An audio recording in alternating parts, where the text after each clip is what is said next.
Okay, so we'll be starting with the phase after 1857 now. ठीक है, 1857 तक हम लोग ऑलरेडी पढ़ चुके हैं, तो 1857 के आगे का जो फेज है वो आज हम लोग पढ़ेंगे। ठीक है, सो आज का मेन वो होगा कि हम लोग 1857 से लेकर 1885 तक, जहाँ पे कांग्रेस का फॉर्मेशन होता है, कांग्रेस के फॉर्मेशन तक पढ़े। ठीक है, तो कल हम लोग पढ़ेंगे कांग्रेस के फॉर्मेशन के बाद से लेकर कांग्रेस के फॉर्मेशन के बाद से लेकर हम लोग पढ़ेंगे मॉडरेट्स तक। ठीक है, मॉडरेट्स मतलब 1905 तक। ठीक है, उसके बाद के क्लास में एक्सट्रीमिस्ट, एंड एक्सट्रीमिस्ट के बाद Gandhian. So around 4 to 5 classes more and history will be over. ठीक है, modern history will be over. फिर करेंगे पॉलिटी, और पॉलिटी के बाद ज्योग्राफी। ठीक है, that's it.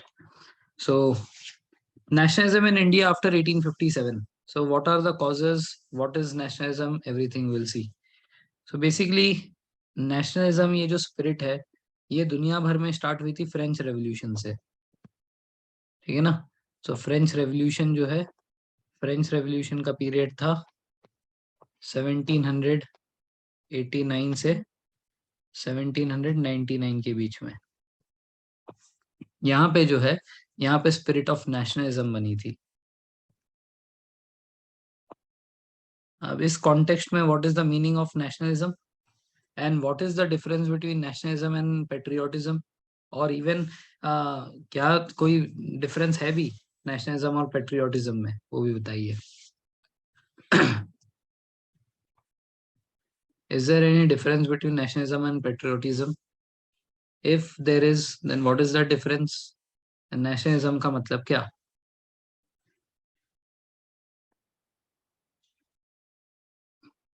Anyone?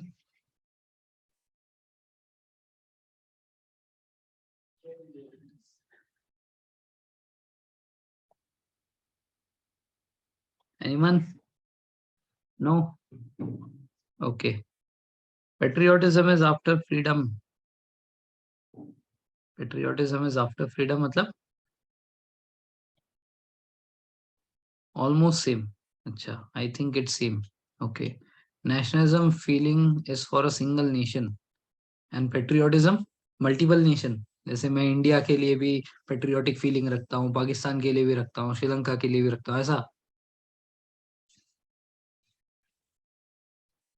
Sharing same culture, tradition, history, nationalism. Okay. Love, emotion for the country, I think. Okay. So very close. Tanmay is very close. Sense of togetherness. Yes. This is also close. So nationalism का मतलब क्या है? अगर हम लोग French revolution से पहले का यूरोप देखे, तो वहां पे कोई देश नहीं था, वहां पे थे किंगडम्स। ठीक है ना। What was there? Kingdoms were there. ठीक है ना। हर एक किंगडम का अपना अपना खुद का राजा होता था, और वो अपने देश को जो है रूल करता था, अपने एरिया को जो है वो रूल करता था। So there was no concept of country. ठीक है ना। There was no concept of different different countries that we see today in Europe. ठीक है। तो आज के डेट में ऐसा नहीं है। आज के डेट में देर आर नो किंगडम्स, आज के डेट में देर आर कंट्रीज। सो पुराने जमाने में क्या था, पुराने जमाने में जैसे during the times of bourbon dynasty, bourbon dynasty के टाइम पे क्या था कि बर्बन डायनेस्टी के टाइम पे ये किंग लुई थे। ठीक है, king Louis 14, king Louis 15, king Louis 16, you must have studied in your 9th class and in 10th class, and also last year we studied about French revolution. ठीक है। सो nationalism का मतलब क्या था उधर? सो नेशनलिज्म का मतलब था कि हम एक राजा से जाने जा रहे हैं, कि हमारा ये राजा है। ठीक है, हम कोई देश से नहीं जाने जा रहे हैं, कि हम लोग जो है फ्रेंच पीपल है, हम लोग जो है ब्रिटिश के पीपल है। ठीक है, हम लोग जो है इंडियंस है, ऐसा कोई वो देर वॉज नो क्या बोलते हैं, कनेक्टिवनेस अमॉन्ग द पीपल। आज जो है मैं आपसे कोई ऐसा, हमारा कोई ब्लड रिलेशन नहीं है, या मैं आपका कोई दूर का रिश्तेदार भी नहीं हूँ, लेकिन हम सब ये कह सकते हैं ना कि हम लोग सब इंडियंस है।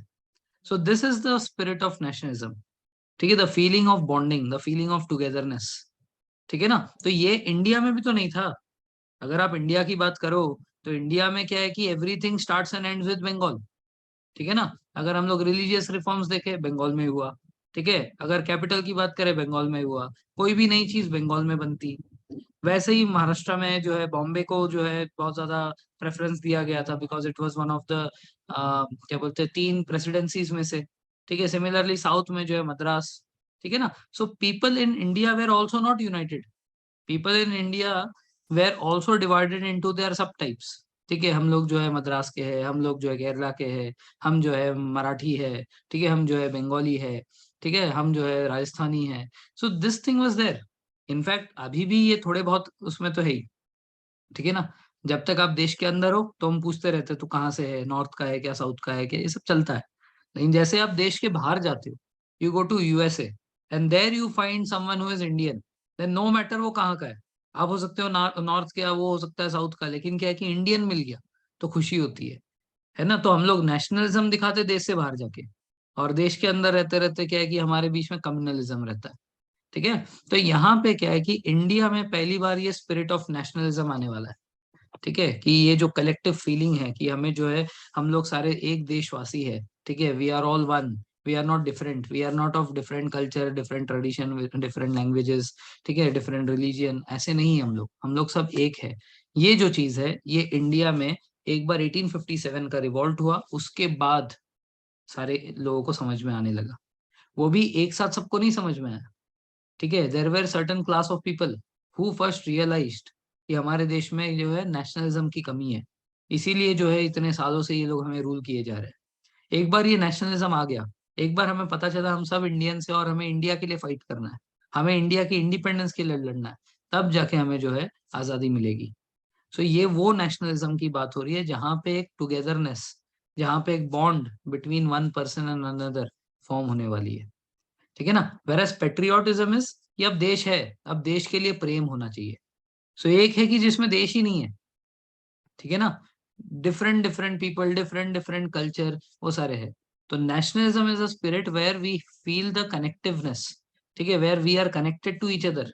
ठीक है, we may not be blood relatives, we may not be दूर के रिलेटिव्स, but we are connected by one national spirit. ठीक है, so that is the meaning of the word nationalism. ठीक है ना, तो एक बार देश बन गया तो देश के लिए जो प्रेम होता है उसको बोलते हैं पेट्रियोटिज्म। ठीक है, लेकिन ये जो एकजुट होने की जो भावना है कि हम सब इंडियंस है, उसको बोलते हैं नेशनलिज्म। ठीक है, एनी डाउट्स हियर? ग्रेट। सो ये जो नेशनलिज्म है, ये नेशनलिज्म का आइडिया कहाँ से आया था? फ्रेंच रेवोल्यूशन से आया था। ठीक है, और ये इंडियंस के बीच में कैसे स्प्रेड हुआ, फिर इंडियंस ने इस नेशनलिज्म को कैसे अपने अपने आपस में लोगों तक पहुंचाया, हमारे जो पॉलिटिकल थिंकर्स है किस तरीके से उन्होंने ये नेशनलिज्म फीलिंग दूसरे लोगों तक पहुंचाई, यही सब आज हमें देखना है। ठीक है, so the beginning of modern nationalism in India, so factors which led to the growth of modern nationalism. सबसे पहला, world wide concept of nationalism and right to self determination initiated by the French revolution. So ये सारा concept जो है nationalism and ये सब का French revolution से आया।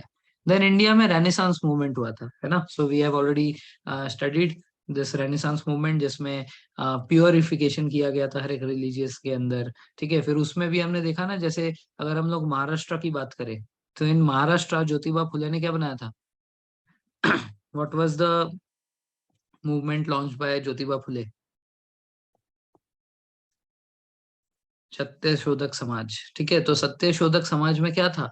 दे wanted to eliminate the caste system.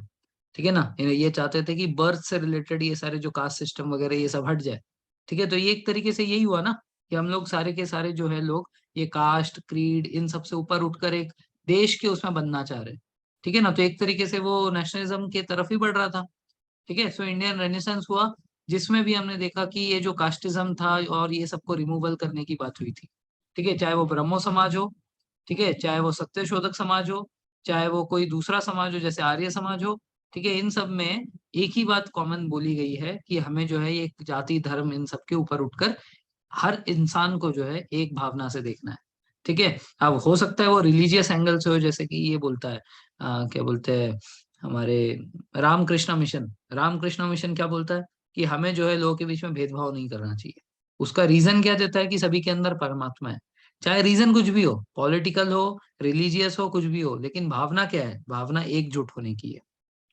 ठीक है ना, सो इंडियन रेनेसांस मूवमेंट जो है, सोशियो रिलीजियस रिफॉर्म्स जो हुए थे, इसके थ्रू भी ये जो नेशनलिज्म स्पिरिट है ये उभर कर आई। Then strong reaction to British imperialistic policies. ठीक है, तो ब्रिटिश के जो पॉलिसीज है इसके खिलाफ भी एक इंसान लड़ने जाएगा, वो एक स्टिक की बात है। एक स्टिक तोड़ना आसान है, चार पांच स्टिक एक साथ तोड़ना मुश्किल है, वो वाली बात है। तो अगर ब्रिटिश के खिलाफ कोई एक इंसान लड़ने जाएगा उनके पॉलिसीज को लेके, उनके लैंड रेवेन्यू सिस्टम को लेके, फिर उन लोगों ने जो ये डॉक्ट्रिन ऑफ लैप्स लगाया था, फिर पैरामाउंट सी, फिर इनका सब्सिडरी अलायंस, इनके खिलाफ कोई एक लड़ेगा तो कुचला जाएगा। हमें एकजुट होकर जो है ब्रिटिश के इन पॉलिसीज से लड़ना है। तो आप समझ रहे हो, ये सारे के सारे जो हम लोग फैक्टर्स देख रहे हैं, इन सबका इंटेंशन एक है कि हमें जो है एकजुट होना है। हमें जो है एकजुट होकर एक भाव के साथ हमें देश के लिए कुछ करना है। ठीक है। And understanding the contradiction in Indian and colonial interest. पहले इंडियंस को लग रहा था कि ये अंग्रेज जो इंडिया में आए हैं ये इंडियंस का भला करेंगे। 1 लाख रुपए उन्होंने 1813 में, ठीक है, चार्टर एक्ट के तहत कहा था कि हम लोग इंडियंस के ऊपर खर्चा करेंगे एजुकेशन पे। सो इंडियंस सॉ दैट कि ये जो अंग्रेज है ये उतने ही बुरे नहीं है। ठीक है ना, ये हमारे लिए कुछ अच्छा ही कर रहे हैं। ठीक है, इससे पहले तो धोती पहन के घूमते थे सब। ठीक है ना, तो इन्होंने हमें शर्ट पैंट पहना है। ठीक है, तो एक तरीके से क्या है कि इंडियंस वेर सीइंग कि ये लोग जो है, ये लोग हमारे लिए कुछ तो अच्छा कर रहे हैं। बट धीरे धीरे समझ में आया कि नहीं, ये लोग हमारे लिए कुछ नहीं कर रहे। ठीक है, इनके जो एक्चुअल एम है वो इंडियंस के एम से बहुत ही अलग है। इंडियंस आर एमिंग की इनके इनके थ्रू जो है हमारा प्रोग्रेस होगा। ठीक है ना, हमारा डेवलपमेंट होगा। बट इन्हें हमारा डेवलपमेंट नहीं करना था, इन्हें अपना डेवलपमेंट करना था। ठीक है, इन्होंने तो अपने हमें 1 लाख रुपए खर्चा हमारे ऊपर इसलिए किया ताकि वो हमें ये भरोसा दिला पाए कि हमारा जो इंडियन एजुकेशन सिस्टम है वो बर्बाद है। ठीक है, हमें जो है एकदम टेम्पल ऑफ डार्कनेस और ये सब बता दिया था। So basically what they wanted to do is they wanted to break the system of Indian education. So ये जो सारी चीजें इंडियंस को बाद में समझ में आई। ठीक है ना, दे स्टार्टेड अंडरस्टैंडिंग कि there is contradiction in Indian and the colonial interests. ठीक है। Then western thought and education. तो ये जो वेस्टर्न मतलब जो बाहर से पढ़कर आए थे, ठीक है, राजा राम मोहन रॉय बाहर से पढ़कर आए थे, अंबेडकर बाहर से पढ़कर आए थे, गांधी जी, जवाहरलाल नेहरू, राजेंद्र प्रसाद, ये सब सब बाहर से जो पढ़कर इंडिया में आए, दादा भाई नौरोजी। तो इनको अब बेटर अंडरस्टैंडिंग हुई, ठीक है, कि एक देश कैसे चलता है। ठीक है, उस देश को चलाने के लिए लोगों के अंदर क्या भावना होनी चाहिए। और ये जो बाहर से पढ़कर आए हैं, कहाँ से पढ़कर आए, यूरोप से। ठीक है ना, यूरोप से ही तो पढ़कर आए थे ये। लंदन से पढ़ कर आया था कोई, कोई फ्रांस से पढ़कर आया था, कोई स्पेन से पढ़कर आया था। तो वेस्टर्न थॉट में उनको ये दिखाई दिया कि ये जो यहाँ पे जो फ्रेंच रेवोल्यूशन के जो आइडियाज है पूरे जो यूरोप में फैला हुआ है, वो सब हमें यहाँ पे भी लाना पड़ेगा। So from that they also brought up this concept of nationalism in India. Then उसके बाद ये सारे तो अब आइडियाज है। Now the people are having ideas in them. But ये मास तक कैसे पहुंचेगा। अब 10-15 लोग अगर इस सोच के साथ काम करेंगे तो इससे तो देश आजाद नहीं होगा, या देश के अंदर नेशनलिज्म नहीं आएगा। So the mass of the country, ठीक है, the people who are living in India needs to understand this things. So इसके लिए सबसे बड़ा रोल प्ले किया था प्रेस एंड लिटरेचर ने। ठीक है ना। सो राइटिंग मतलब ये जो हमारे पॉलिटिकल थिंकर्स थे, they use to put everything in their writing, and after that it use to go to the press. And press के थ्रू जो है इसके बहुत सारे पैम्पलेट्स बनकर लोगों तक जब पहुंचाए जाने लगे, उसके बाद जो है लोगों के अंदर भी ये नेशनलिज्म सेंटिमेंट्स आने लगे। ठीक है ना। उसके बाद एक बहुत ही बड़ा फैक्टर रहा था रीडिस्कवरी ऑफ इंडिया। ठीक है ना। तो इंडियंस जो है, इंडियंस कहीं ना कहीं भूल गए थे कि हमारा जो एंशियंट पास्ट है, ठीक है, वो बहुत अच्छा है, बहुत सुनहरा पास्ट था हमारा। ठीक है, इसको हमारे इंडियंस जो है भूल चुके थे। ठीक है ना। क्यों भूल चुके थे, क्योंकि अंग्रेजों ने हमें भुला दिया था। उन्होंने अपने एजुकेशन के थ्रू हमें ऐसा दिखाया कि हमारा एजुकेशन कुछ था ही नहीं। ठीक है, हमारे देश में कुछ अच्छा था ही नहीं। तो इंडियंस जो बाद में जन्म लिए थे ये सबके, तो they use to follow only the British traditions. So because of that they had no idea about कि इंडिया का पास्ट क्या है। सो ये तो फॉरेनर्स की वजह से ही हमें दोबारा से पता चला। फॉरेनर्स कौन, तो there was a school of Europeans. ठीक है, there was a school of Europeans who used to feel that कि हमारा जो एंशियंट एजुकेशन है इंडिया का, वो कई बहुत ज्यादा बढ़कर है, कई कई बढ़कर है ब्रिटिश के सिस्टम से। ठीक है ना, इनफैक्ट पूरे दुनिया में सबसे बेस्ट सिस्टम है। इसीलिए ये लोग इंडिया के जो स्क्रिप्चर्स है, जो संस्कृत में लिखे हुए टेक्स्ट है, इसको पढ़ने के लिए इंडिया है। तो इनको क्या कहते हैं, they are called as orientalist historiographers who made the Indians aware कि आपका जो कल्चर है वो कितना अच्छा है। आयरनी समझ रहे हो, foreigners are coming in India and telling Indians कि how your education system is good, and those historians are called as orientalist historiographers. ठीक है ना। सो ये जो ओरिएंटलिस्ट हिस्टोरियोग्राफर्स है, इनके लिए एक पूरा सोसाइटी बनाया गया था, is called as Asiatic Society of Bengal. ये एशियाटिक सोसाइटी ऑफ बंगाल हमने पहले भी पढ़ा था। ये जो है ये विलियम जोन्स ने बनाया था। ठीक है, who was the founder of Asiatic Society of Bengal, William Jones. कब बना था ये, exact date is 15th of January 1787 84 1784। इस टाइम पे जो वाइस रॉय थे वो वॉरेन हेस्टिंग थे।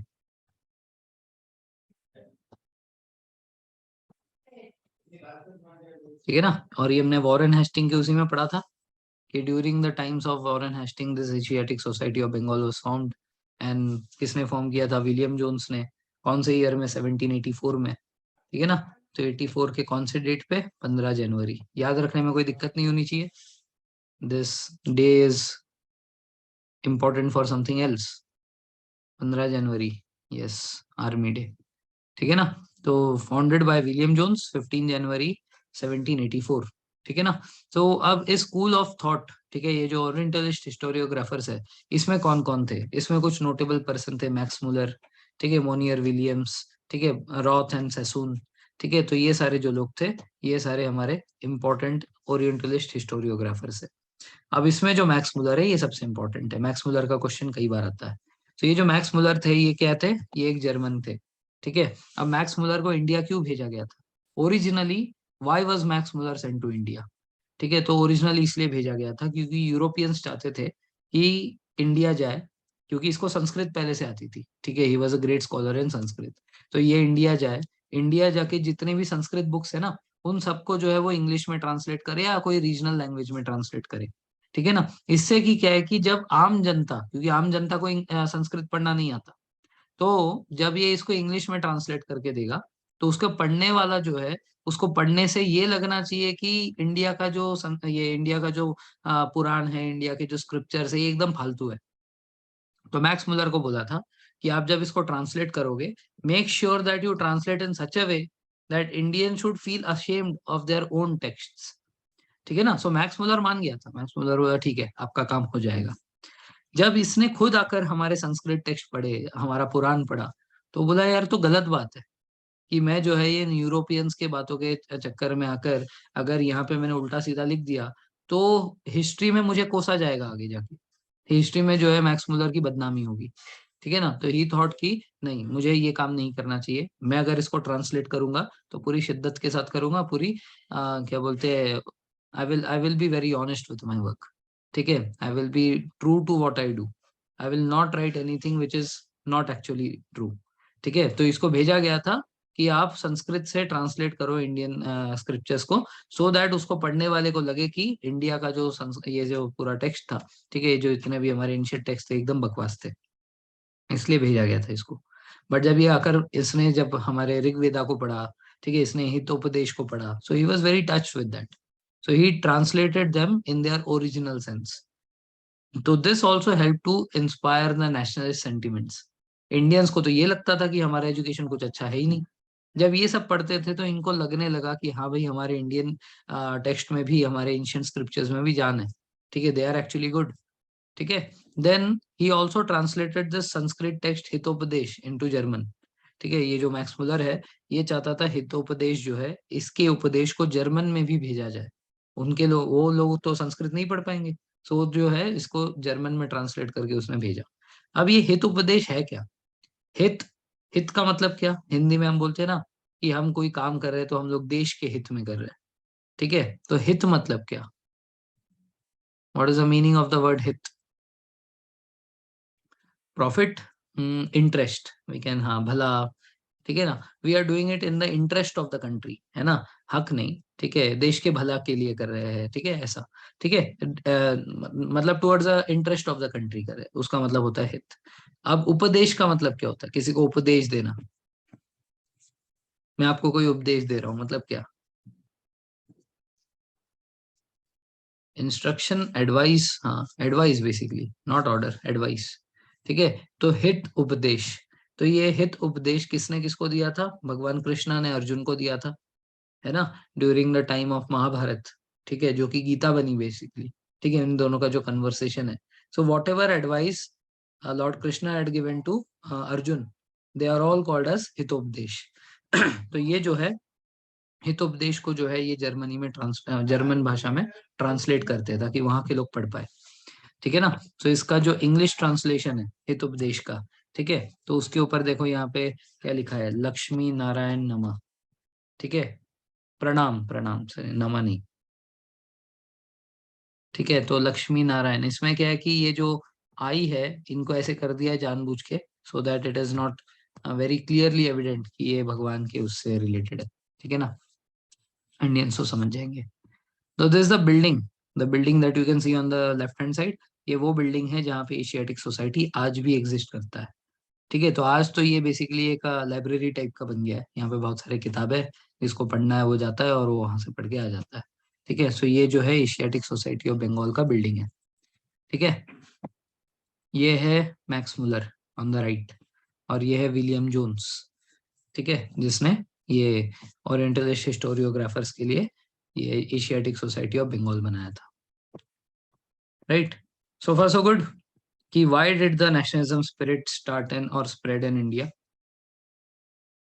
Okay, so now once the nationalism idea spread in India, इसके बाद क्या है कि इसको कॉन्क्रीट शेप देना था। कॉन्क्रीट शेप हम तभी दे पाएंगे जब हमारे इंडियंस इकट्ठा होकर कहीं पे बैठेंगे, एसोसिएशन बनाएंगे, और उस एसोसिएशन के अंदर ये लोग डिस्कस करेंगे various ideas of how to free our country, how to deal with the British, what to do next, what should be our planning for it. ठीक है, तो ये सब के लिए जो है इनके बहुत सारे पॉलिटिकल एसोसिएशन बने। Now this political associations were regional in, मतलब कुछ बंगाल में बना रहे हैं, कुछ ये महाराष्ट्र में बन रहे हैं, कुछ जो है वहां पे मद्रास में बन रहे हैं। ठीक है ना, तो ये जो है ये रीजनल कैरेक्टर के थे। ठीक है ना, बंगाल ऑब्वियसली बात है, it always starts everything first. तो first such kind of association was build in और made in Bengal, and after that वो जो है वो बॉम्बे में फैला, मद्रास में फैला। कुछ एसोसिएशंस बाहर भी बने, जो इंडियंस बाहर थे उन लोगों ने बाहर भी एसोसिएशन बनाए, जैसे दादा भाई नौरोजी। ठीक है, ईस्ट इंडियन एसोसिएशन। ठीक है ना, तो ईस्ट इंडियन एसोसिएशन उन्होंने बनाया था लंदन में। ठीक है, तो इस तरीके से जो है कुछ पॉलिटिकल एसोसिएशंस बने। अब ये जो पॉलिटिकल एसोसिएशंस है, इनका भी कैरेक्टर क्या है, रीजनल है, इट इज नॉट नेशनल। तो जब तक कोई चीज नेशनल नहीं होती तब तक वो चीज काम नहीं आने वाली।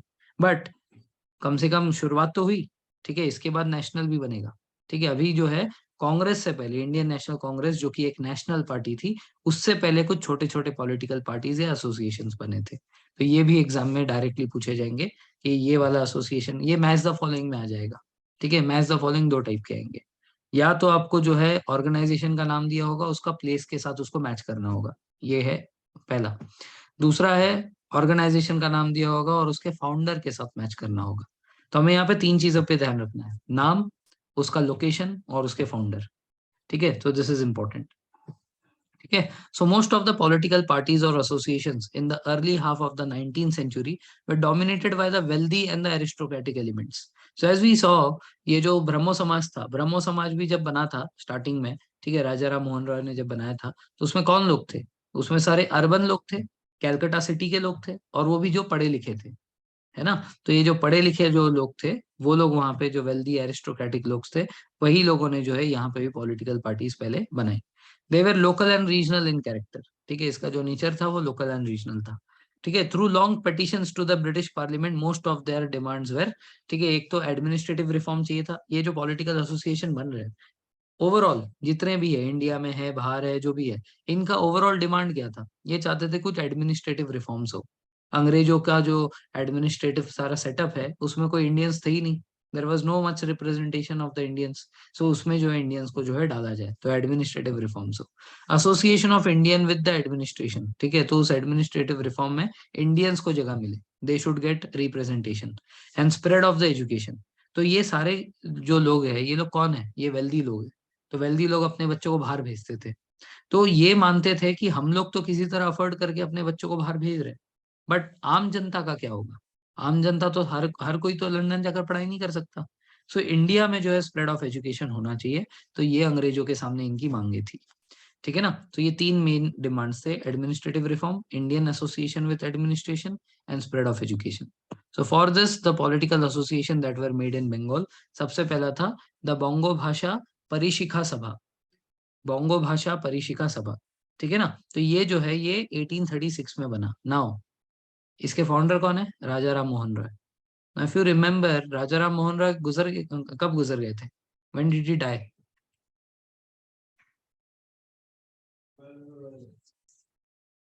1833? तो ये भूत ने बनाया था, ये तो 1836 में बना है। तो फिर क्या हुआ? पीछे से आ गया सर। तो देखो देखो देखो सुनो, तो हमने एक आत्मीय सभा पढ़ा था 1814 1815। 1814 1815 का आत्मीय सभा वो किसने फाउंड किया था? वो राजा राम मोहन रॉय ने किया था। तो वो जो आत्मीय सभा था वो एक रिलीजियस रिफॉर्म था, है ना। सो रिलीजियन के लिए तो इन्होंने 1828 में ब्रह्मो समाज बना दिया था। सो बाद में जो आत्मीय सभा है ये बोंगो भाषा परिशिका सभा बन गया था। इसीलिए इसके फाउंडर में हम लोग राजा राम मोहन रॉय को देख रहे हैं। आई बात समझ में? यस। ठीक है ना। उसके बाद the Bengal British East Bengal British India society, ये बना था 1843 में। ठीक है, और ये बाद में जाकर ब्रिटिश इंडियन एसोसिएशन के साथ मर्ज हो गया था 1851 में। ठीक है। उसके बाद the Indian league. Indian league important है, एक तो पहले ये वाला इंपॉर्टेंट है बंगो भाषा परिशिका सभा, ये इंपॉर्टेंट है। और उसके बाद इंडियन लीग इंपॉर्टेंट है, ये बीच वाला छोड़ दो। इंडियन लीग किसने बनाया था? शिशिर कुमार घोष ने बनाया था 1875 में। ठीक है, इंडियन लीग। ठीक है, और उसके बाद वाला बहुत इंपॉर्टेंट है, ये इंडियन एसोसिएशन ऑफ कैलकाटा था, जो कि 1876 में बना। ठीक है, तो इंडियन एसोसिएशन ऑफ कैलकाटा 1876। अब ये जो इंडियन एसोसिएशन है, ठीक है, इंडियन एसोसिएशन ऑफ कैलकाटा की, ये इंपॉर्टेंट क्यों था? ये इंपॉर्टेंट इसलिए था क्योंकि इसमें आप जो देख रहे हो सुरेंद्रनाथ बनर्जी, ये सुरेंद्रनाथ बनर्जी आईएएस ऑफिसर थे। ठीक है, do not get confuse with Satyendra Nath Tagore. He was the first IAS officer of India. Surendranath Banerjee he was not first but he also became IAS officer. ठीक है ना। तो कितना मुश्किल था उस टाइम पे, इंग्लैंड में जाओ, एग्जाम दो, क्रैक करो, है ना, 2 साल की ट्रेनिंग करो, और उसके बाद जो है आपको आईएएस ऑफिसर बनाया जाएगा। तो ये जो सुरेंद्रनाथ बनर्जी है, Surendranath Banerjee after becoming IAS officer, he was the first IAS officer who was remove from office on racial basis. ठीक है, ये काले थे और गोरे लोगों को काले पसंद नहीं थे, तो रेशियल बेसिस पे जो है इनको आईएएस ऑफिसर के पद से हटा दिया था। तो obviously बात है, गुस्सा था। He wanted to bring about reforms. So because of that, he had founded this Indian Association of Calcutta. और ये बनाया था उन्होंने आनंद मोहन बोस के साथ। ये जो आनंद मोहन बोस है, बाद में हम लोग देखेंगे कि ये कांग्रेस ज्वाइन करेंगे, और कांग्रेस ज्वाइन करके पहले मॉडरेट्स में और बाद में एक्सट्रीमिस्ट के साथ जुड़ जाएंगे। ठीक है ना। So Surendranath Banerjee will again he will also join Congress, and Congress में he will remain as a moderate. ठीक है, Anand Mohan Bose from this party he joins Congress as moderate, and from moderate he becomes extremist. ठीक है, ऐसा है। तो सुरेंद्रनाथ बनर्जी वाला जो पार्टी है इसीलिए बहुत इंपॉर्टेंट है, बिकॉज ये वो इंसान है जिनको आईएएस पद से निकाल दिया गया था। ठीक है, ऑन रेशियल बेसिस। इंपॉर्टेंट है, याद रखना। ठीक है, सो इन्होंने ये जो इंडियन एसोसिएशन ऑफ कैलकाटा बनाया, ये रीजनल हो गया। So now Surendranath Banerjee actually wanted to spread the idea to all of India. पूरे इंडिया में जो है वो इस नेशनलिज्म स्पिरिट को फैलाना चाहते थे। इसीलिए इन्होंने 1883 में एक इंडियन नेशनल कॉन्फ्रेंस बुलाया। ठीक है, इंडियन नेशनल कॉन्फ्रेंस, जो कि इंडिया से बहुत सारे अलग अलग टाइप के लोग इसमें पार्टिसिपेट करते हैं। सो एक all India kind of conference बन गया ये। ठीक है, जो इन्होंने बॉम्बे में होस्ट की थी। ठीक है, तो एक तरीके से हम ये कह सकते हैं कि 1885 में, बिफोर कांग्रेस केम इन, यही एक पार्टी थी जो कि ऑल इंडिया लेवल पे काम करने के लिए इन्होंने स्टार्ट किया था। ठीक है, तो बाद में क्या है कि ये भी रहे और कांग्रेस भी रहे, तो दोनों सेम ही काम करे तो मतलब नहीं है। So that is why they later on merge with Indian National Congress in 1886। Clear है यहां तक?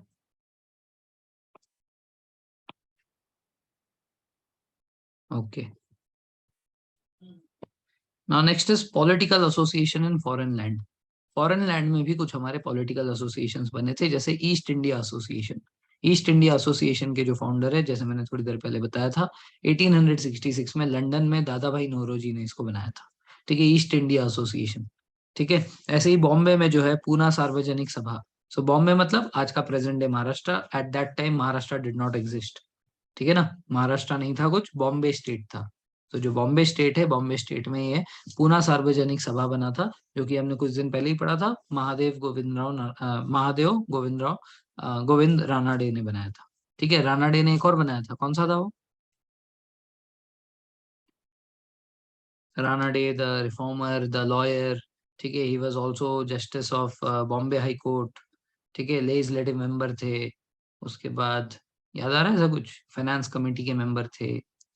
So what he had made, what he had started, yes, प्रार्थना सभा। ठीक है, प्रार्थना समाज उन्होंने बनाया था। ठीक है, और उसी में हमने ये भी पढ़ा था, पूना सार्वजनिक सभा बनाया था उन्होंने। तो पूना सार्वजनिक सभा जो है ये 1867 में बनता है। उसके बाद बॉम्बे प्रेसिडेंसी एसोसिएशन, ये जो है ये बदरुद्दीन तैयबजी, फिरोज शाह तुगलक, ये फिरोज शाह मेहता, के टी तलांग, ये सारे लोग मिलकर बनाते हैं। ठीक है ना। सो दो एसोसिएशन है हमारे बॉम्बे में, एक पूना सार्वजनिक सभा और बॉम्बे प्रेसिडेंसी एसोसिएशन, बदरुद्दीन तैयबजी, फिरोज शाह मेहता, केटी तलांग। ठीक है, तो ये दोनों इंपॉर्टेंट है। उसके बाद पॉलिटिकल एसोसिएशन इन मद्रास। ठीक है, तो मद्रास में कौन सा ऐसा एसोसिएशन था? सो मद्रास में पॉलिटिकल एसोसिएशन इन मद्रास, इसमें मद्रास महाजन सभा, मद्रास महाजन सभा जो है 1884 में बनता है। ठीक है, इसके फाउंडर कौन थे? इसमें थे विग्राचारी, ठीक है, बी सुब्रमण्यम अय्यर और पी आनंद चार्लू। ठीक है, विग्राचारी, बी सुब्रमण्यम अय्यर और पी आनंद चार्लू। अब इसमें से ये जो सुब्रमण्यम अय्यर है ये इंपॉर्टेंट है। Why is he important? You heard about the Hindu newspaper, the Hindu? Yes, ये द हिंदू के फाउंडर है। ठीक है, founder of the Hindu newspaper. ठीक है, बी सुब्रमण्यम अय्यर। तो आज भी अगर हम लोग हिंदू न्यूज़पेपर का वो देखे, हेडक्वार्टर देखे, तो अभी भी वो चेन्नई में है। ठीक है ना। सो ये सारे जो एसोसिएशंस थे, ये सारे एसोसिएशंस कैसे है? रीजनल है, they are not national. Now who made this national, that is ये जो अपना पहला इंडियन नेशनल कांग्रेस था, the first national party party of India, किसने बनाया? So surprisingly this was made by a British officer. ठीक है, एओ ह्यूम। अब आपको क्या लगता है, ये क्या British officers Indian freedom struggle में इंडियंस को सपोर्ट कर रहे थे कि आप जो है हम लोग को एक इंडियन नेशनल कांग्रेस बनाते, वहां आओ और आप जो है हमसे आजादी ले लो? What do you think? ऐसा तो होगा नहीं। सो एओ ह्यूम जो थे, ये जो है ये बहुत ही दिमागदार इंसान है। क्यों? क्योंकि ये ब्रिटिश आईएएस ऑफिसर है। तो आईएएस ऑफिसर चाहे कहीं का भी हो, इंडिया का हो, बाहर का हो, दिमाग तो होता ही है। ठीक है, और इनको ना ऐसे पॉलिटिकल प्रॉब्लम्स और ऐसे देश से रिलेटेड प्रॉब्लम्स पहले दिख जाती है। सो इसने दिमाग लगाया, इसने बोला कि भाई इतने सारे अगर हमारे इंडिया में अलग अलग टाइप के रीजनल पार्टीज बनते रहे, तब इन सबको कंट्रोल करना या इनके ऊपर निगरानी रखना ये तो मतलब इजी नहीं होगा, और इनफैक्ट इम्पॉसिबल हो जाएगा। क्योंकि क्या है कि गवर्नमेंट मान लो क्रैकडाउन कर भी देती है एक दो इंस्टीट्यूट पे, तो बाकी इंस्टीट्यूट अंडरग्राउंड हो जाएंगे, सीक्रेट सोसाइटी बना देंगे, और सीक्रेट सोसाइटी में वो कुछ ना कुछ डिस्कस करके जो है अंग्रेजों के ऊपर फिर से अटैक हो सकता है 1857 जैसा। तो 1857 का खौफ अब तक गया नहीं है इनके दिमाग से। तो ह्यो ह्यूम नहीं चाहता था कि ये इतने सारे पॉलिटिकल पार्टीज में कुछ ना कुछ डिस्कस होता रहे और अंग्रेजों को पता भी नहीं लगे कि क्या डिस्कशन हो रहा है, और अचानक से एक दिन जो है ये लोग रिवॉल्ट कर ले फिर से 1857 जैसा। He did not want that. तो ही वांटेड कि अगर सारे के सारे इंडियंस को हम लोग एक कॉमन प्लेटफॉर्म दे दे कि आपको अलग अलग पार्टीज बनाने की जरूरत नहीं है, पूरे इंडिया के लोग एक पार्टी में आ जाओ, इंडियन नेशनल कांग्रेस बनाओ, और यहाँ पे आकर अपने सारे गिले शिकवे दूर करो ना।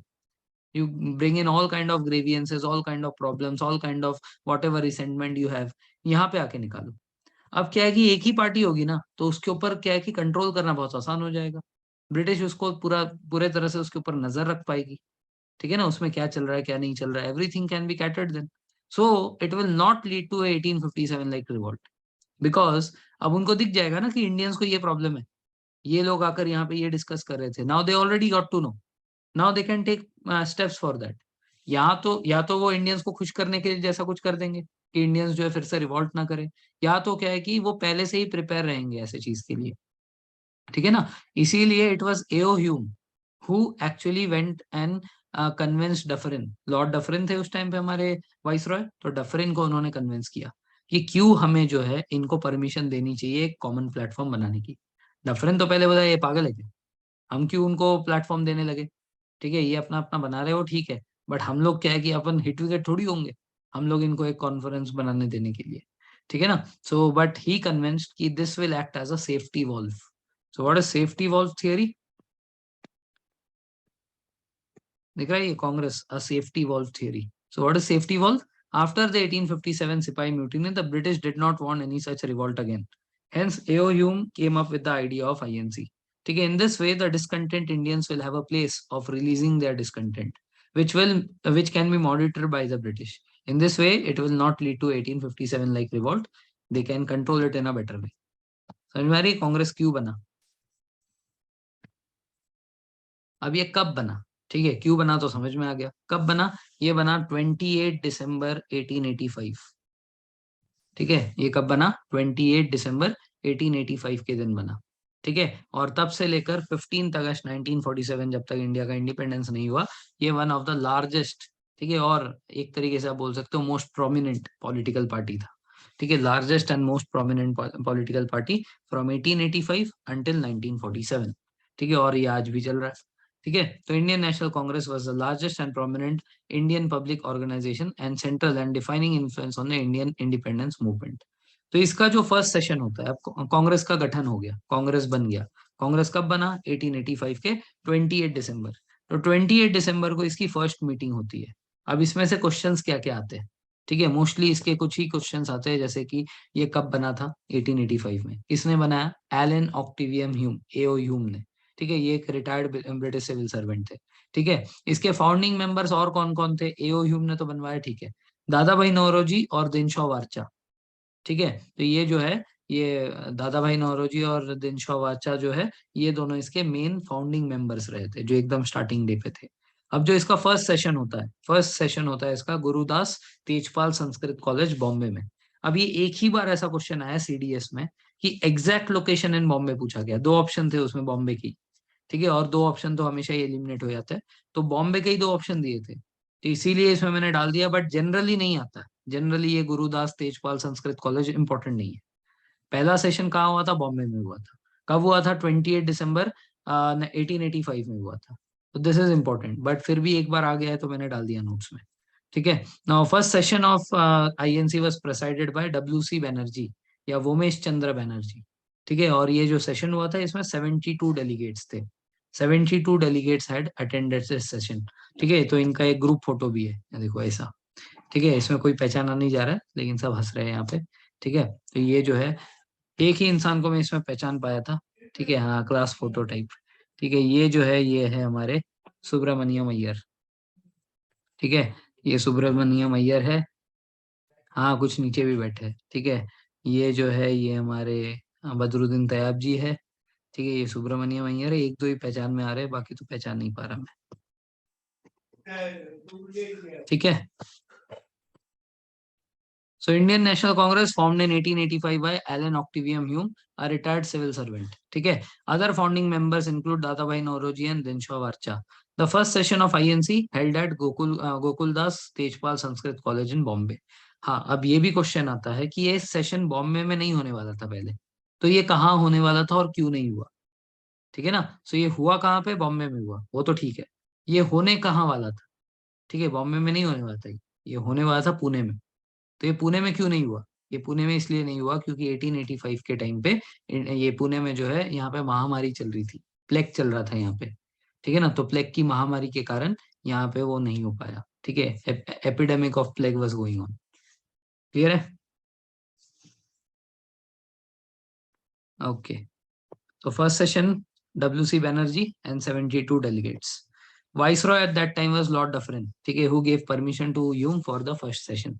Now before INC, Indian National Conference, जो मैं थोड़ी देर पहले बता रहा था, इंडियन नेशनल एसोसिएशन ने जो है एक इंडियन नेशनल कॉन्फ्रेंस ऑर्गेनाइज किया था। ठीक है, 1883 में भी और 1885 में भी, which had representatives from all the major towns of India.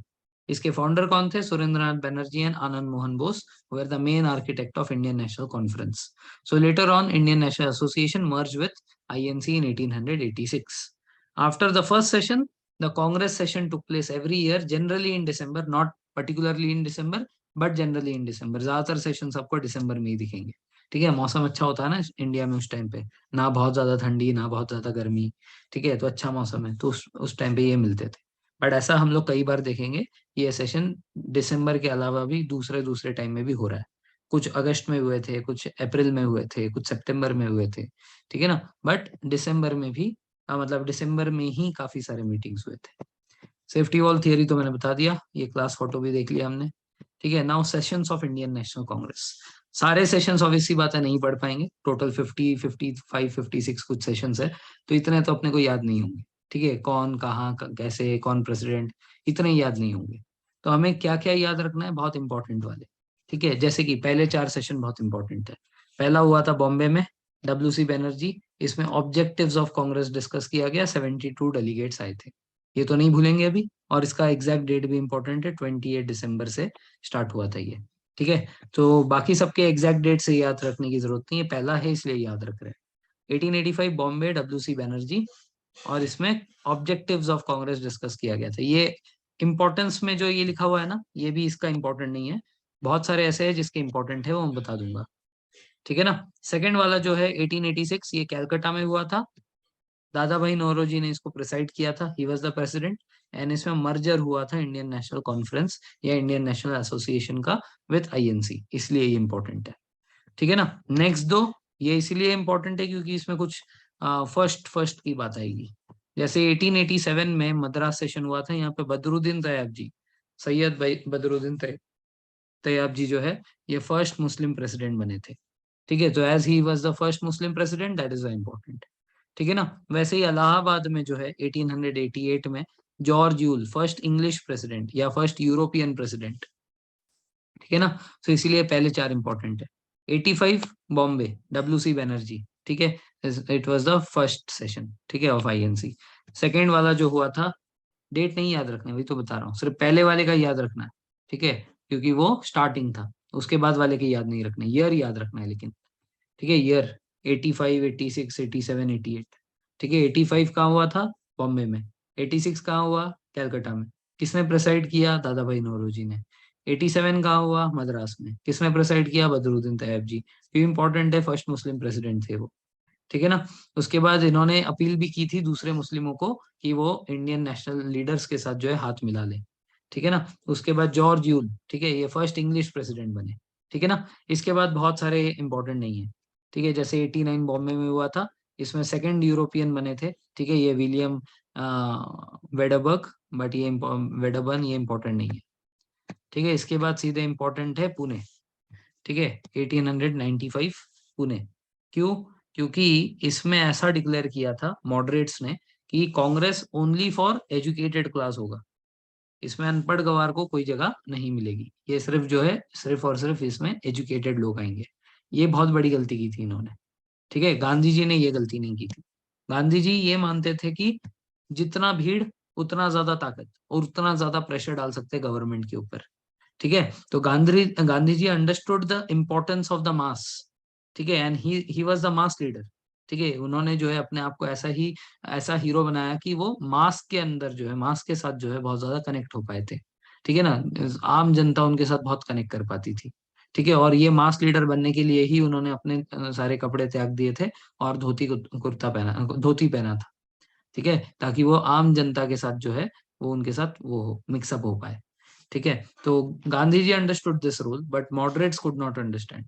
Moderates always believe that कि एजुकेशन से ही जो है देश का भला होगा, एजुकेटेड लोग ही उसका कुछ भला कर पाएंगे।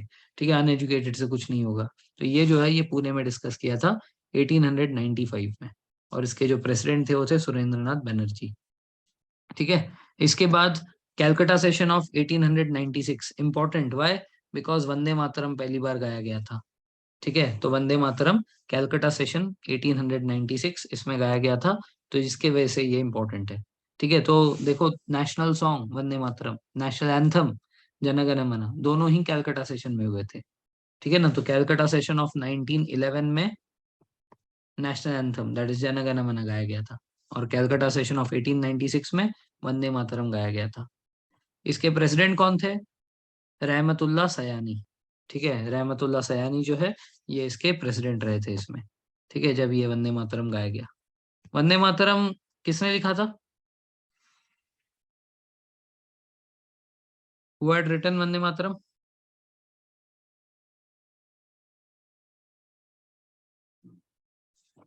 बंकिम चंद्र चट्टोपाध्याय या बंकिम चंद्र चटर्जी। ठीक है, तो ये कौन से नॉवल से लिया गया है,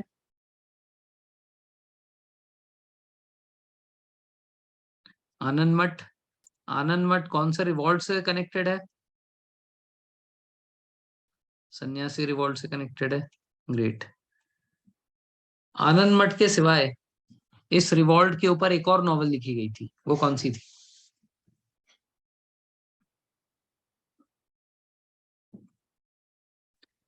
देवी चौधरानी। ठीक है, देवी चौधरानी, यस। ठीक है, चलिए, तो ये हो गया हमारा 85 और 86। यहां तक किसी को कोई डाउट? ओके। अब इसके बाद ये तीन एक साथ इंपॉर्टेंट है।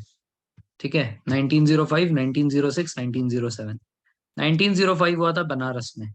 ठीक है, क्यों? क्योंकि 1905 में पार्टीशन ऑफ बंगाल हुआ था। ठीक है ना, West Bengal and East Bengal जो है, इसको बांट दिए गए थे। तो इसी की कड़ी निंदा करने के लिए कांग्रेस ने सेशन बुलाया था। ठीक है ना, इसमें क्या करेंगे? कड़ी निंदा करेंगे। कौन? मॉडरेट्स। अब यही पे जन्म होता है हमारे एक्सट्रीमिस्ट का। एक्सट्रीमिस्ट कहते हैं कि ये कड़ी निंदा करके, कॉन्स्टिट्यूशनल प्रोटेस्ट करके, ठीक है ना, उनके सामने हाथ जोड़ कर कुछ नहीं होने वाला है। अगर हमें उन्हें रोकना है तो हमें उन्हीं के भाषा में उनको जवाब देना पड़ेगा। तो यहाँ पे एक्सट्रीमिस्ट फ्रैक्शन क्या पहली बार जो है रोल आता है। ठीक है, कहाँ पे? बनारस सेशन में। ठीक है, तो बनारस सेशन में जो है लाल बाल पाल का जन्म होता है, मतलब वो पैदा नहीं होता है, मतलब as a extremist leader they come up. ठीक है, तो इसमें जो है, इसमें लाला लाजपत राय, बाल गंगाधर तिलक और बिपिन चंद्र पाल, अलोंग विथ हमारे वो अरबिंदो घोष। अरबिंदो घोष जो है इनके सलाहकार थे, एडवाइसर थे। तो उन्होंने कहा कि अगर हमें अंग्रेजों को मजा चखाना है तो हमें दो चीजें करनी पड़ेंगी। एक, उनके जितने भी गुड्स है, फॉरेन गुड्स, उनका सबका बॉयकॉट करना पड़ेगा। ठीक है, अब obvious सी बात है, उनका अगर गुड्स का बॉयकॉट करेंगे तो हमें अपना खुद का बनाना पड़ेगा ना। तो वहां पे चला स्वदेशी मूवमेंट। ठीक है ना, तो ये जो आत्मनिर्भर भारत हम लोग आज देखते हैं, ये उसका फर्स्ट वर्जन था, स्वदेशी मूवमेंट। ठीक है ना, तो यहाँ पे बनारस सेशन में ये डिसीजन लिया जाता है। ये जो लाल बाल पाल होते हैं, ये बोलते हैं कि हमें दो चीजें करने हैं, बॉयकॉट और स्वदेशी। इसके लिए परमिशन मिलती है गोपाल कृष्ण गोखले से, जो कि इसके प्रेसिडेंट थे। लेकिन ये करना चाहते थे इसको पूरे इंडिया में। They wanted to spread this boycott and क्या बोलते हैं ये swadeshi movement in all over India. But यहाँ पे जो मॉडरेट्स थे, मॉडरेट्स बोले नहीं यार, थोड़ा ज्यादा हो जाएगा। ये बंगाल में हुआ है पार्टीशन, तो हम लोग सिर्फ इतने में ही सीमित रहते। ठीक है ना, तो ये बंगाल में ही सीमित रह गया। ठीक है, ये जो क्या बोलते हैं स्वदेशी मूवमेंट है और जो बॉयकॉट मूवमेंट है। ठीक है ना, तो ये लोग यहाँ पे तो शांत हो गए। 1905 बनारस सेशन में इन्होंने ज्यादा कुछ नहीं बोला। ठीक है, इन लोगों ने बोला कि बंगाल में करो, इन लोगों ने मैक्सिमम बंगाल में किया। बट लाला लाजपत राय थे पंजाब के, तो पंजाब रीजन में भी उन्होंने करवाया। ठीक है ना, ये जो बाल गंगाधर तिलक थे, ये थे महाराष्ट्र के, तो इन्होंने महाराष्ट्र के रीजन में करवाया। वैसे ही कुछ कुछ थे, जैसे औरोबिंदो घोष, ये साउथ के थे। ठीक है, तो इन्होंने साउथ रीजन में करवाया। ठीक है ना, तो इस तरीके से क्या है कि at the end of 1 year, ठीक है, 1906, now they got national fame. India में जो है अब बच्चा बच्चा जो है लाल बाल पाल को जानने लगा। ठीक है, इनको इन्होंने अपना हीरो बना लिया, मास ने। ठीक है, सो इन लोगों ने भी मास की शक्ति का वो टेस्ट कर लिया। They also got the test of being the national leaders. ठीक है ना, इसीलिए क्या है कि 1906 में, in 1906, the extremist fraction wanted either ये बाल गंगाधर तिलक और Lala Lajpat Rai to become the president. Obvious सी बात है, मॉडरेट्स नहीं चाहते थे ऐसा। मॉडरेट्स चाहते थे कि उनमें से ही जो है कोई प्रेसिडेंट बने, ताकि उन्हीं की बात मानी जाए। ठीक है, तो नाउ व्हाट हैपेंड इज, उन्होंने यहाँ पे चाल चली मॉडरेट्स ने क्या किया, दादा भाई नौरोजी का नाम सजेस्ट कर दिया। अब Dadabhai Naoroji is called as a grand old man of India. ठीक है, तो सबसे बुजुर्ग व्यक्ति थे वो। अब इनके सामने क्या है कि, और ये बहुत पढ़े लिखे भी है, बुजुर्ग भी है, बहुत ज्यादा एक्सपीरियंस है, तो इनके सामने क्या है कि लाल बाल पाल भी कुछ नहीं कर पाए। सो बिकॉज ऑफ दैट, इनके रिस्पेक्ट में ये लोग शांत हो गए, बोले कि ठीक है, दादा भाई नौरोजी कर रहे हैं तो कोई दिक्कत नहीं, करने दो। ठीक है, तो he became the president of this session. तो कहाँ हुआ था? 1906 कैलकाटा में हुआ था। ठीक है ना, सो 1906 कैलकाटा सेशन जो है, दादा भाई नौरोजी ने इसको लीड किया। यहाँ पे पहली बार the term swaraj was mentioned. ठीक है, the first time the word swaraj was mentioned over here. अब क्या है कि ये जो स्वराज वर्ड है ना, ये स्वराज वर्ड एक्चुअल में पूर्ण स्वराज, ये जो है बाल गंगाधर तिलक का था। बाल गंगाधर तिलक वॉज द फर्स्ट पर्सन जिसने जो है पूर्ण स्वराज की मांग की थी। ठीक है, उन्होंने कहा था कि Swaraj is my birth right and I shall have it. ठीक है ना, तो ये जो स्वराज है, ये स्वराज बाल गंगाधर तिलक का आइडिया था, जो कि पहली बार कांग्रेस सेशन में दादा भाई नौरोजी ने इसको मतलब कांग्रेस सेशन चलते चलते इसका उल्लेख किया। इसके बारे में जो है ये वर्ड पहली बार वहां पे डिस्क्राइब की गई। लेकिन दादा भाई नौरोजी का ये मानना था कि स्वराज का मतलब हर इंसान के लिए अलग अलग होगा। जैसे आज अगर मैं बोलूँ freedom, a freedom is different from different people. Why? Because मान लो कि there is a housewife who has been beaten by his husband, ठीक है, who is not allowed to wear any kind of modern dress, who is not allowed to go out of the house। इसके लिए freedom क्या होगा? ऐसे पति से छुटकारा पाना या ऐसे टाइप के ट्रेडिशन से छुटकारा पाना, इसके लिए वो फ्रीडम होगा ना। आ रही बात समझ में? लेकिन on the other hand let say there is a person who is working in IT, IT company. अब उसका बॉस है जो कि वो फैमिली मैन में जैसा था वैसा बॉस। ठीक है, देखा ही होगा आपने, है ना, मनोज बाजपेयी का जो बॉस था। ठीक है, हाँ, तो वैसा टाइप का बॉस। अब इसके लिए फ्रीडम क्या होगा? इसके लिए फ्रीडम होगा ऐसे बॉस से छुटकारा पाना। और इससे छुटकारा पाने के लिए वो एंड में जो करता है वो उसको करना पड़ेगा, है ना, वो जब कंपनी छोड़ने से पहले वो जो करता है। ठीक है, so that will be his freedom. हमारी बात समझ में? So basically freedom will be different for different people. Similarly यहाँ पे Swaraj is different from for different people. ठीक है, तो बाल गंगाधर तिलक के लिए स्वराज का मतलब अलग था, दादा भाई नौरोजी के लिए स्वराज का मतलब अलग था। ठीक है, तो मतलब एक तरफ से मानो कि मॉडरेट्स के लिए स्वराज और एक्सट्रीमिस्ट के लिए स्वराज, टू डिफरेंट थिंग्स। ठीक है ना। तो खैर ये साल भी निकल गया 1906। अब तो दादा भाई नौरोजी भी बन गए। तो अब इसके बाद और क्या चाल चलेंगे? तो इसके बाद फिर से 1907 में, ठीक है, 1907 में ये मॉडरेट्स, ये एक्सट्रीमिस्ट ने मांग रखी कि लाला लाजपत राय या तो बाल गंगाधर तिलक, इन दोनों में से किसी को बनाया जाए। वो भी मोर फेवरेबल थे बाल गंगाधर तिलक को बनाने के। ठीक है ना। तो हुआ क्या? तो हुआ ये कि दे हैड प्रपोज्ड कि आप जो सेशन है ये सेशन करो नागपुर में। ठीक है, the session should be conducted in Nagpur.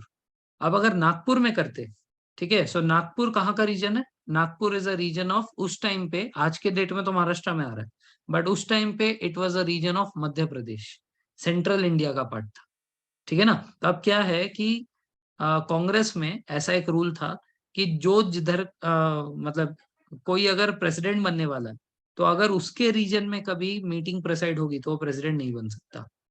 ठीक है ना। सो क्या है कि ये जो बाल गंगाधर तिलक है, Bal Gangadhar Tilak would have become the president अगर वो नागपुर में होता तो।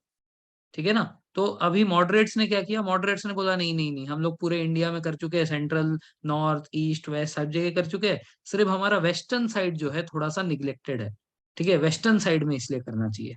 सो वेस्टर्न साइड में कहा? गुजरात में। अब गुजरात उस टाइम पे तो था ही नहीं। ठीक है, तो at that time there was no Gujarat. So Gujarat was in Bombay state, और बॉम्बे स्टेट से ही हमारे बाल गंगाधर तिलक बिलोंग करते थे। सो बिकॉज ऑफ दैट अब उन लोगों ने बोला हम लोग सूरत में करेंगे। अब सूरत में करेंगे तो बाल गंगाधर तिलक उसी रीजन के हो गए, तो by that he could not become the president. ठीक है ना। तो चलो फिर भी ये एक्सट्रीमिस्ट जो है मान गए, चलो यार प्रेसिडेंट में क्या ही रखा है, हमारे सिर्फ मुद्दे पूरे हो जाने चाहिए। अब क्या हुआ? अब 1904 में if you remember university act पास हुई थी, जो कि उसने की थी, क्या बोलते हैं, लॉर्ड कर्जन ने। और उस यूनिवर्सिटी एक्ट ऑफ 1904 में उसने ये कुछ डिस्कस किया था कि अगर इंडियंस कोई ये पार्टीशन मूवमेंट में पार्टिसिपेट करेगा, ठीक है, जो बंगाल पार्टीशन के लिए जो रिवॉल्ट्स वगैरह चल रहे थे, ठीक है, तो उनको जो है उनका डिग्री छीन लिया जाएगा, उनको कॉलेज से रस्टिकेट कर दिया जाएगा, ये सब कुछ कुछ था। सो बिकॉज ऑफ दैट ये जो अभी एक्सट्रीमिस्ट सेक्शन है, ये बोलते हैं जरूरत ही नहीं है इनकी कॉलेज में पढ़ने की, हम लोग अपना कॉलेज बना लेंगे। तो उन्होंने अपना नेशनल कॉलेज बनाया।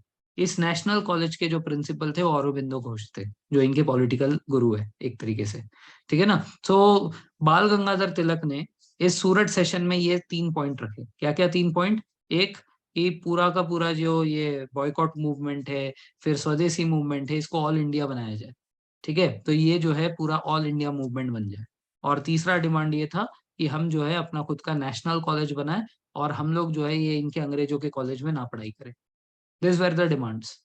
ठीक है ना। सो ये जो डिमांड्स थे, ये डिमांड्स कांग्रेस के जो मॉडरेट्स थे, ठीक है, मतलब जैसे Ras Behari Bose, he was a moderate. तो at that point of time Ras Behari Bose and all the other Congress people, ठीक है, मॉडरेट पीपल, दे मतलब तीसरा डिमांड तो दूर, पहले दोनों भी उन्होंने खारिज कर दिए। ठीक है, इतने दिन से जो ये चल रहा है बॉयकॉट मूवमेंट और ये क्या बोलते हैं स्वदेशी मूवमेंट, उस दोनों को भी खारिज करवा दिया।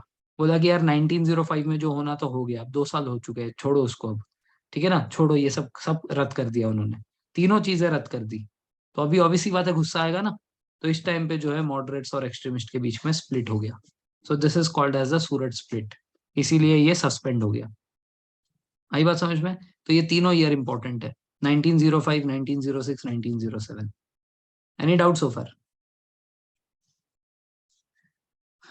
तो आज के लिए हम लोग इतना ही पढ़ेंगे। Tomorrow will continue with the rest of the sessions.